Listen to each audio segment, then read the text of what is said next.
जिले की हर खबर सबसे पहले आप तक पहुंचाने का वादा,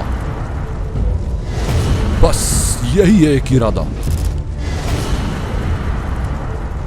आज ही लगाए अपना पद्मेश डिजिटल सेटअप बॉक्स। नमस्कार, आप देख रहे हैं पद्मेश 24/7। चलिए न्यूज बुलेटिन की शुरुआत करते हैं हेडलाइन से।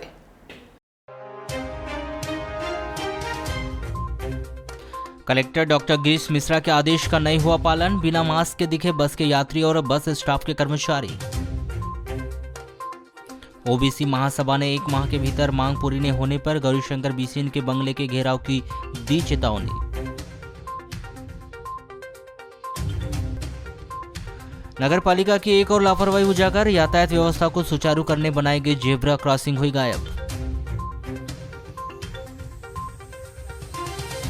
1 किलोमीटर लंबाई सड़क निर्माण के लिए 15 वर्षों से पथरा गई हिरमुटोला के लोगों की आंखें, नहीं हो रही सुनवाई। वन और वन्य प्राणी की सुरक्षा में प्राणों की आहुति देने वाले वन रक्षक के परिजनों को वन विभाग ने किया सम्मानित। महानगरों में कोरोना संक्रमण के इन मामलों को देखते हुए कलेक्टर डॉक्टर गिरीश मिश्रा ने शनिवार को एक आदेश जारी कर अंतर्राज्यीय यात्री परिवहन बसों, महानगरों में आने वाली बसों और महाराष्ट्र, छत्तीसगढ़ राज्य सहित इंदौर, भोपाल, जबलपुर और रायपुर आदि स्थानों में आने जाने वाले बसों में विशेष सावधानी बरतने, सोशल डिस्टेंसिंग मेंटेनेंस करने और कोविड-19 के नियमों का पालन करने के निर्देश दिए। कलेक्टर श्री मिश्रा के द्वारा जारी किए गए इस आदेश में महानगरों की ओर से आने जाने वाली बसों के चालक, परिचालक, हेल्पर सहित समस्त यात्रियों को मास्क लगाना अनिवार्य किया गया है। जहां शनिवार देर शाम को जारी किए गए इस आदेश का पहले दिन पालन होता नजर नहीं आया, जहां रविवार सुबह देर शाम तक यात्री बसों के संचालक और बसों में सफर करने वाले यात्री जारी किए गए आदेशों की धज्जियां उड़ाते हुए नजर आए। जहां ज्यादातर बसों में सवारियां ठूस ठूस कर भरी गई, तो वहीं कंडक्टर, ड्राइवर सहित अन्य यात्री भी बिना मास्क के नजर आए। कुछ लोगों के व्हाट्सएप में आया है, बाकी पैसेंजरों को ये नहीं मालूम कि हमको मास्क लगा के चलना है, नहीं चलना है, बंद हो गया है। तो बहुत से लोग ऐसे हैं जो बिना मास्क के आने जाना करते हैं। मास्क लगाना जरूरी है, पर लोग लगा नहीं रहे।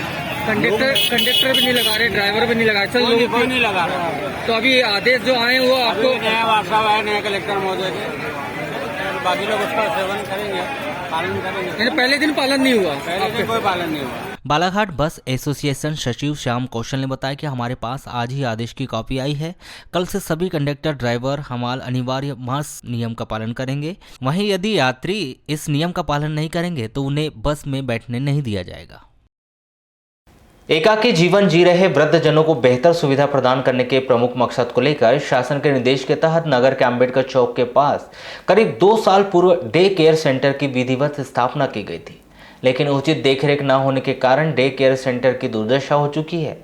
वहीं असामाजिक तत्वों के द्वारा डे केयर सेंटर को क्षतिग्रस्त कर दिया गया है। पद्मेश 24/7 की टीम के द्वारा डे केयर सेंटर का जायजा लिया गया तो डे केयर सेंटर के प्रमुख द्वार में ताला लगा हुआ था, लेकिन कुछ बच्चे सेंटर के अंदर कैरम खेलते हुए नजर आए। जब उनसे पूछा गया कि सेंटर में ताला लगा होने के बावजूद भी वह सेंटर में कहां से प्रवेश कर गए, तो उन्होंने बताया कि काफ़ी दिनों से डे केयर सेंटर क्षतिग्रस्त है और क्षतिग्रस्त वाले भाग से वे अंदर आकर कैरम खेल रहे हैं। ये क्या मालूम, हमने तो आज देखे तो आज यहाँ पे घुस गए। नहीं, पहले से ही था, रखा हुआ था। हाँ। अच्छा। ये यहाँ से पड़ा ही रहता है। पड़ा ही रहता है। हाँ। कब से टूटा है, तुम लोग को जानकारी है क्या? नहीं। तुमने कब देखे टूटा हुआ? कल से। कल देखे? हाँ। तो कल से खेल रहे हो तुम लोग? हाँ। डे केयर सेंटर की सुरक्षा व्यवस्था को लेकर नगरपालिका व प्रशासन की अनदेखी के चलते सेंटर में रखी सामग्री पूरी तरह से असुरक्षित है। जब इस संदर्भ में मुख्य नगरपालिका अधिकारी सतीश मर्सेनिया से दूरभाष पर संपर्क करने का प्रयास किया गया तो उनसे संपर्क नहीं हो पाया। यह रैली नगर के प्रमुख मार्गों का भ्रमण करते हुए पिछड़ा वर्ग कल्याण आयोग अध्यक्ष गौरीशंकर बिसेन के निवास स्थान पर पहुंची, जहां पर संगठन के पदाधिकारियों के द्वारा गौरीशंकर बिसेन से चर्चा कर उन्हें सभी मांगों से अवगत करवाया गया। वहीं 1 माह के भीतर उनकी मांगों पर सकारात्मक रवैया अपनाए जाने पर उन्होंने बंगले का घेराव करने और धरना प्रदर्शन की भी चेतावनी दी। संगठन के पदाधिकारियों ने बताया कि करीब 3 वर्षों से शिक्षक भर्ती के चयनित अभ्यर्थी नियुक्ति का इंतजार कर रहे हैं। वहीं ओबीसी अभ्यर्थियों को 27% आरक्षण भी नहीं दिया गया। इसके अलावा ओबीसी के छात्र छात्राओं को छात्रवृत्ति के लिए जद्दोजहद करना पड़ रहा है, जिसको लेकर रविवार को ज्ञापन सौंपा गया। यदि 1 माह के भीतर हमारी मांगें पूरी नहीं होती है तो आयोग अध्यक्ष के बंगले का घेराव कर धरना प्रदर्शन किया जाएगा। हमारे बालाघाट जिले के लिए बहुत हर्ष का विषय है कि मध्य प्रदेश सरकार द्वारा पिछड़ा वर्ग कल्याण आयोग के अध्यक्ष हमारे बालाघाट विधायक आदरणीय गौरीशंकर बिसेन जी को बनाए। आज हम सभी ओबीसी महासभा के साथी, चयनित शिक्षक के साथी, महाविद्यालय के छात्र छात्राएं उनका स्वागत अभिनंदन करने पहुंचे और उनको बधाई दी। साथ ही ओबीसी महासभा के बैनर तले जो लंबे समय से हम लोग मांग कर रहे कि जो विगत 3 वर्षों से चयनित शिक्षक भर्ती रुकी हुई है, वे 27% आरक्षण के आधार पर जल्द से जल्द हो। महाविद्यालय के जो बच्चों को विगत वर्षों से जो छात्रवृत्ति नहीं मिली है, वो 15 दिवस के भीतर में छात्रवृत्ति प्रदान करने का कष्ट करे। इसके साथ में जातिगत जनगणना और जो ओबीसी का 27% आरक्षण है, उसको केंद्र सरकार के द्वारा संविधान की 9वीं अनुसूची में शामिल करने सहित अन्य विषयों पर हमने आज आदरणीय पिछड़ा वर्ग कल्याण आयोग के अध्यक्ष गौरीशंकर बिसेन जी से चर्चा की। निश्चित रूप से हम अपेक्षा करते हैं आदरणीय गौरीशंकर बिसेन जी से कि वे हमारी सभी मांगों पर विचार करेंगे। अगर 1 माह के भीतर हमारी मांगों पर आदरणीय गौरीशंकर बिसेन जी के द्वारा में कोई सकारात्मक पक्ष नहीं रखा जाता है तो निश्चित रूप से 1 माह के पश्चात हम लोग गौरीशंकर बिसेन जी के बंगले का भी घेराव करेंगे और अनशन धरना प्रदर्शन ये इस बंगले के सामने ही करने के लिए मजबूर होंगे। आज हम लोग माननीय महोदय गौरीशंकर बिसेन जी से मिलने आए थे। जैसे कि आप सभी जानते हैं कि ST/SC की स्कॉलरशिप आने लगी है, परंतु ओबीसी वर्ग की नहीं आ रही है। हम इस मांग को लेकर हम अध्यक्ष महोदय से मिलने आए थे और ज्ञापन सौंपे। वहीं शिक्षक भर्ती की चयनित अभ्यर्थी शारदा ने कहा कि अपनी मांगों को लेकर पिछड़ा वर्ग आयोग अध्यक्ष गौरीशंकर बिसेन से मुलाकात कर उन्हें वस्तु स्थिति से अवगत करा दिया गया है और हमें उन्होंने आश्वस्त किया है कि उनकी मांगों को सरकार के समक्ष प्रमुखता से रखी जाएगी। माननीय गौरीशंकर बिसेन जी के सामने जब हमने 27% ओबीसी आरक्षण की बात की तो उन्होंने कहा कि उन्होंने हमें कोर्ट का आश्वासन दिया कि कोर्ट में मामला अटका है ऐसा वैसा, लेकिन उन्होंने कहा कि हमें आश्वासन दिया कि मुझसे जितना हो सकता है मैं आपके पक्ष की बातें रखूंगा। पिछड़ा वर्ग कल्याण आयोग अध्यक्ष गौरीशंकर बिसेन ने कहा कि ओबीसी महासंघ के नेतृत्व में शिक्षक अभ्यर्थियों और छात्र छात्राओं के द्वारा ज्ञापन सौंपा गया है। उन्होंने कहा कि उनकी समस्याओं का अध्ययन कर सरकार के समक्ष रखा जाएगा। देखिए, जो चयनित शिक्षक हैं उनका ये महासंघ के लोक का प्रतिनिधिमंडल और उनके अध्यक्ष है, उनका कहना है कि हमें 27% आरक्षण के अनुरूप ओबीसी की भर्ती हो। हमने उनके ज्ञापन को लिया है और उस पर शासन तक कि जो भी लोगों के ज्ञापन आते हैं उनका अध्ययन करना और सरकार के साथ। लालबरा मुख्यालय से लगभग 8 किलोमीटर दूर घने जंगलों के बीच स्थित क्षेत्र का सबसे बड़ा सर्राटी जलाशय सितंबर माह में हुई जोरदार बारिश के चलते पूरी तरह से भर गया है। जलाशय में 29 फीट पानी भरने के बाद कुछ दिन पूर्व ओवरफ्लो पानी की निकासी हेतु बनाए गए रपटे से लगातार सर्राटी नदी में पानी बह रहा है। चारों ओर वन और पहाड़ों से घिरे सर्राटी जलाशय एवं रपटे के कारण इस स्थल का आकर्षण बढ़ गया है, जिससे प्राकृतिक सौंदर्य का लुत्फ उठाने के लिए भारी संख्या में पर्यटकों व क्षेत्रीय ग्रामीणों का आना जाना लगा हुआ है।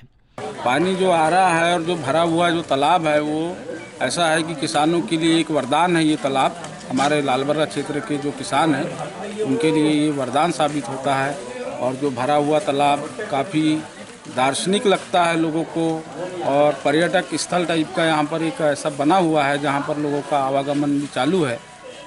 तो कितना पुराना तालाब वाला होगा ये तो 1912 में इसका निर्माण हुआ है, अंग्रेजों के समय पर ही इसका निर्माण हुआ है। उसके बाद में जो है इसका जीर्णोद्धार के लिए काफ़ी राशि आई हुई थी, लेकिन शासन प्रशासन की लापरवाही के चलते हुए पूरी तरह से जो है मतलब इस राशि का सही उपयोग नहीं हुआ। नहीं तो तालाब जो है सही अगर इसका उपयोग होता तो तालाब और अच्छा गहरा होता और किसानों को और भारी मात्रा में पानी मिलता। हाँ, यहाँ बहुत पहले भी आया था और जब से जीर्णोद्धार हुआ है तो उसके बाद में और यहाँ की अच्छी स्थिति बनी हुई है। लेकिन वैसा जीर्णोद्धार अगर अच्छा होता तो और शायद अच्छा लुक होता। और इतना अच्छा लग रहा है यहाँ से, मैं तो उधर से वाटरफॉल से भी घूम के आया, इतना अच्छा लग रहा है यहाँ का कि जैसे कि और इसमें अगर कुछ अच्छा किया जाए, शासन प्रशासन अगर ध्यान दे और इससे और अच्छी आकर्षक स्थिति बन सकती है यहाँ पर। और इसमें ऐसा है कि ये खेती किसानी के हिसाब से यहाँ का जल जो भरा हुआ है, किसानों में काफ़ी खुशी की लहर भी है इसमें। खैलांजी थाना के अंतर्गत ग्राम पंचायत डोंगरिया की बड़ी नहर में रविवार की सुबह हरिदास झाड़े का शव पुलिस ने बरामद किया है। पुलिस ने आवश्यक कार्रवाई कर मामले में मर्ग कायम कर जांच में लिया है।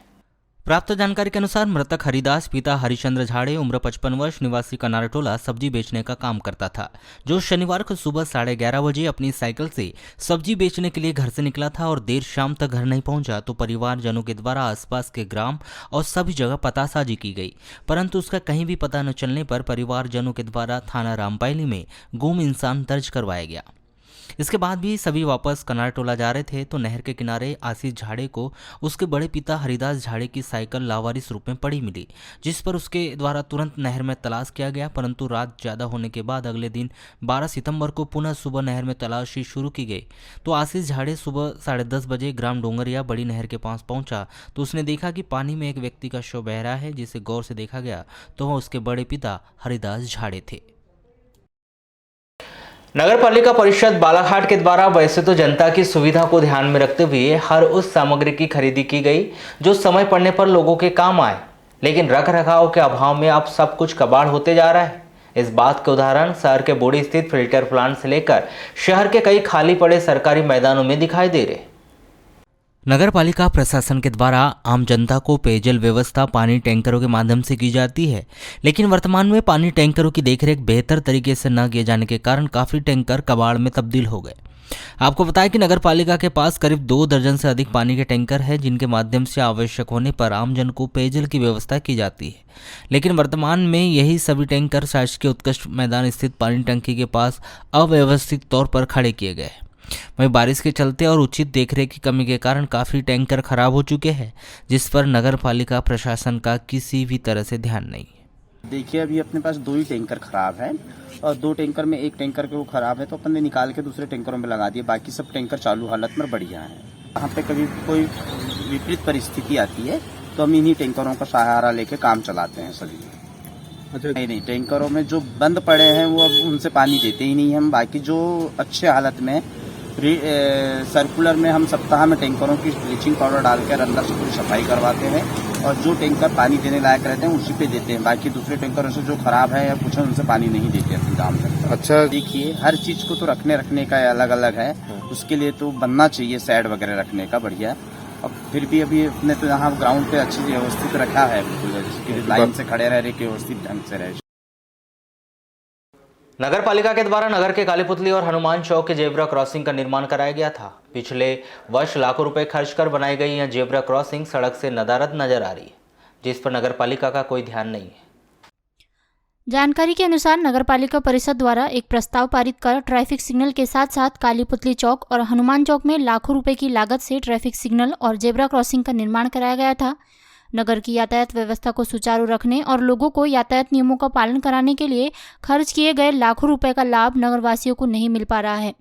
जहां नगर में ट्रैफिक सिग्नल तो नजर आ रहे हैं, लेकिन वे अक्सर बंद रहते हैं, तो वहीं सड़क में बनाई गई जेब्रा क्रॉसिंग भी मिट चुकी है। जेब्रा क्रॉसिंग अभी फिलहाल तो नहीं लग पाएगी, क्योंकि हम लोग अभी है ना आर्थिक स्थिति से थोड़े से है ना जूझ रहे हैं। तो जब भी ऐसी फाइनेंशियल स्थिति हमारी स्ट्रांग होती है, बिल्कुल हम शहर के विकास से संबंधित जो भी कार्य हैं बिल्कुल करेंगे। जनशक्ति मैग्नीज मजदूर संघ के द्वारा समस्त जिले के समस्त मॉयल में काम बंद हड़ताल करने का निर्णय लिया गया है, जिसमें उन्होंने उकवा मॉयल में 25 सितंबर को तो वहीं बालाघाट भरवेली मॉयल में 26 और 27 सितंबर को धरना प्रदर्शन कर हड़ताल किए जाने की चेतावनी दी है।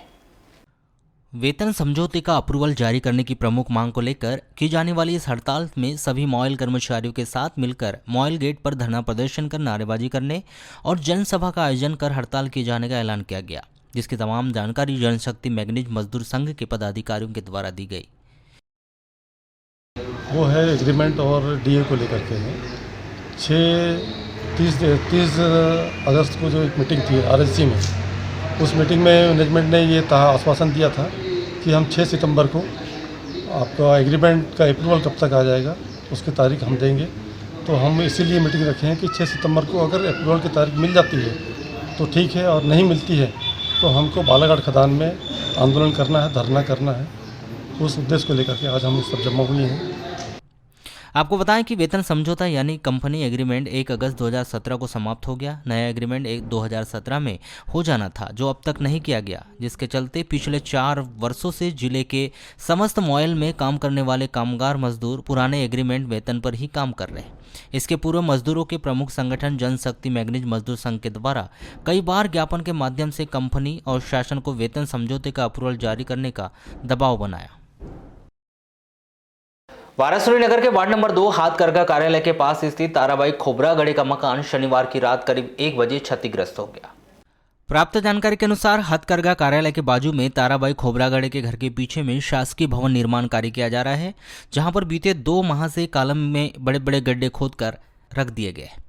वर्तमान में बरसात का मौसम चल रहा है, जिससे गड्ढों में पानी भरा हुआ है और 2 गड्ढे ताराबाई के मकान के बाजू में पानी भरे रहने से और रात्रि में हुई बरसात के कारण मकान के पीछे की दीवार भर भरा कर टूट गई।